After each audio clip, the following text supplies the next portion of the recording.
দেড় কেজির মতো বিফ কালাভুনা রান্না করব 2 টেবিল স্পুন সরিষার তেলে। এখানে সরিষার তেল দেওয়া হয়েছে 1 টেবিল স্পুন, তার মধ্যে 2টা তেজপাতা আর 2টো স্টার মশলা। এটার ভিতরে আমি বিফটাকে ভাজবো। 1.5 কেজি বিফ তো আসলে এতটুকু তেলে ভাজার কথা না। তো বেসিক্যালি যেটা হবে, আমি যে বিফটা ভাজবো এটাতে বিফটা থেকে পানি আসবে এবং পানিটা আস্তে আস্তে শুকাবে এবং সেটাকে আমি আস্তে আস্তে ভাজা ভাজা করব। এটার কারণ হলো 1.5 কেজি বিফে 2450 গ্রাম ক্যালোরি থাকবে। তো সেটাকে যদি আমি 6 জন মানুষ খাই, 6 জন মানুষ খেলে 410 ক্যালোরির মতো আপনার একটা মিলে থাকছে। তো এখানে আমি যদি অনেক পরিমাণে তেল দিয়ে দিই, ক্যালোরি অনেক হাই হয়ে যাবে, সেটা আমি করব না। আচ্ছা, এখানে আমার এখন সিক্রেট মশলাগুলো কি কি যাচ্ছে: মরিচ, লাল মরিচ, জিরা গুঁড়া, ধনে গুঁড়া, হলুদ, একটু শুকনা মরিচ, এটা কি বলে, শুকনা মরিচ গ্রাইন্ড করা, আর গরম মশলা গুঁড়া মাঝখানে রাখা। এখানে জিরা গুঁড়োর পরিমাণটা কিন্তু অনেক বেশি, আমি এটা একদম ওয়েট করে বলতে পারছি না।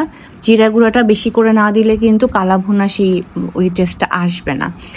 আদা বাটা, রসুন বাটা আমি এখানে দিচ্ছি না, আমি জানি না জেনুইন অনেকে হয়তো দেয়, কিন্তু মাংসটা বেসিক্যালি ভাজা ভাজাই হয়। এই যে মশলাগুলো আমি এখন দিয়ে দিব সব একসাথে।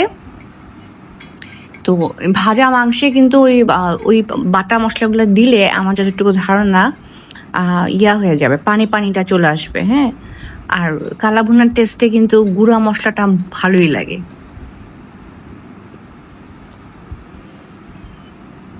যে মাংসে কিন্তু পানি বের হচ্ছে কিন্তু এই পানিটা আস্তে আস্তে শুকাচ্ছে। হ্যাঁ, এটা আর কিছুক্ষণ পরের ভিডিও। পানিটা একটু কমে আসছে, মাংস সিদ্ধ হয়ে আসছে, মশলাগুলোর টেস্ট ভিতরে ঢুকে যাচ্ছে।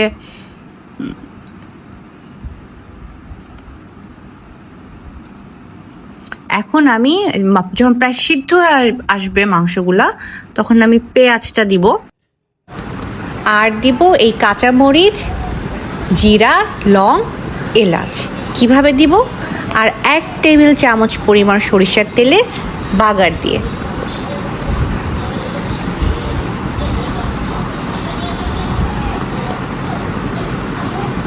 এই পেঁয়াজটা দিয়ে দিলাম। পেঁয়াজটা এখন একটু কষিয়ে নিব মাংসের সাথে।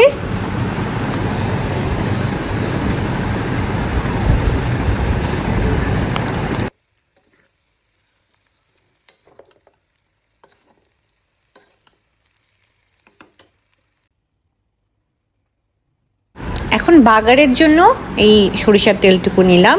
এটা কিন্তু খুব অল্প পরিমাণ, 1 টেবিল চামচের মতো। এখানে জিরা গুঁড়া, লং, এলাচ আর কাঁচা মরিচগুলো দিব। কাঁচা মরিচগুলো কিন্তু ঠুস ঠুস করে ফুটবে এই সময়।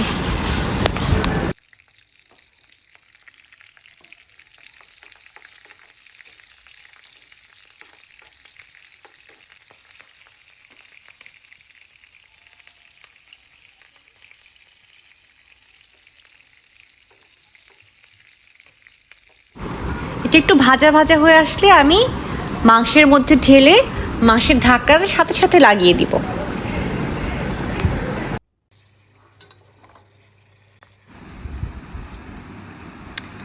মাংসটা কিন্তু এখন সম্পূর্ণ রেডি। আমি যেহেতু এক হাতে ক্যামেরা ধরে আরেক হাতে রান্না করছি, আমার এটা জিনিসটা কারেকশনে আনতে হবে, একটা ট্রাইপড দরকার।